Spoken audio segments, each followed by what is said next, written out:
Hi, I'm Laura Purdie Salas, and I wanted to share with you my new paperback version of the Putrid Poetic Ponderings of Louis J. Pasternak, aka Dr. Skullstench. So Louis is a fourth grader, and he is not interested in poetry. This is a chapter book that describes Louis's adventures in poetry. It's about 6,500 words, and it would make a great read aloud in your classroom for National Poetry Month, which is April, or of course it could be read individually by students as well. Here's how the book begins. It begins. Miss Sweetmallow said we had to write poetry. I hate poetry. I like folding my eyelids back so you can see the wet parts underneath. I like playing basketball until I'm dripping in sweat and then shaking my whole body so everybody gets a shower. I even like to risk getting poisoned every month or so and eat the cafeteria's Swedish meatballs and gravy, which look like cat hairballs. In this unit, you will each write 24 original poems. 24? I slumped in my chair.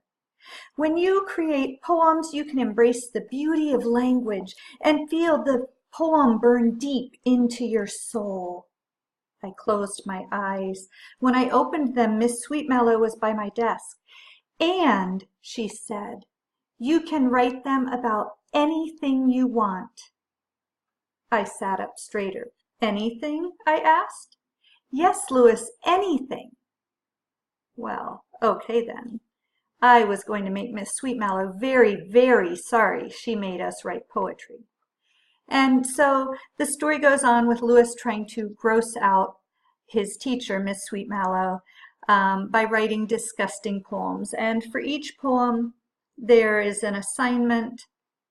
There's Louis's poem. He has a little sticky note on it that is a note to his teacher. And then there's a reply from his teacher.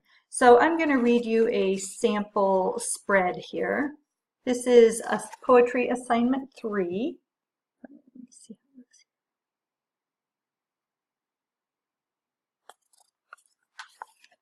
Louis J. Pasternak, poetry assignment number 3, Metaphors. My Grand Canyon Feet.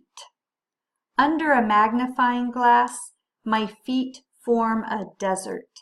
Sandy, dry, cracked, deep slices carved out, canyons that held rivers a zillion years ago in the Great Foot Desert.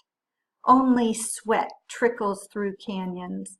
Mysterious mosses sometimes grow there if I forget flip-flops for the shower room at camp. So that's Louis's poem. And then his note to Miss S says, I can actually show you my feet to show you how accurate my metaphors are. It will blow your mind. And Miss Sweetmallow writes back, thank you for your most generous offer, Louis, but I'm afraid I can picture your feet with painful clarity. Between the blister and foot hygiene issues, I'm wondering if a conversation with Miss Hurtlebaum, the health teacher, might be in order. My metaphor poem was great, right? Especially when you consider what some people wrote. Cartwheel by Goldie Grandmati. Single wheel spins around yard, pressing a path into the green sponge surface. Spinning spokes of arms and legs carry a cargo of summer.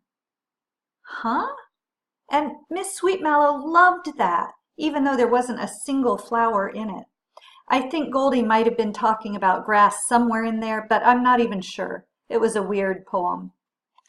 And the story goes on with Louis trying to convince Miss Sweetmallow that he is an excellent poet and trying to gross her out, and eventually leading up to the student talent show, kind of, where Louis wants to show off his poetry skills.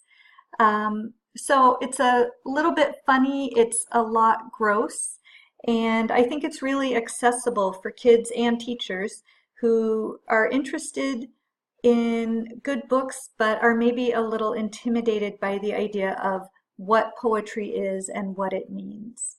So if you're interested, you can check it out on Amazon, Putrid, Poetic Ponderings. I think it's the only book that starts with those 4 words, the Putrid Poetic Ponderings. Thanks again. I'm Laura Purdie Salas.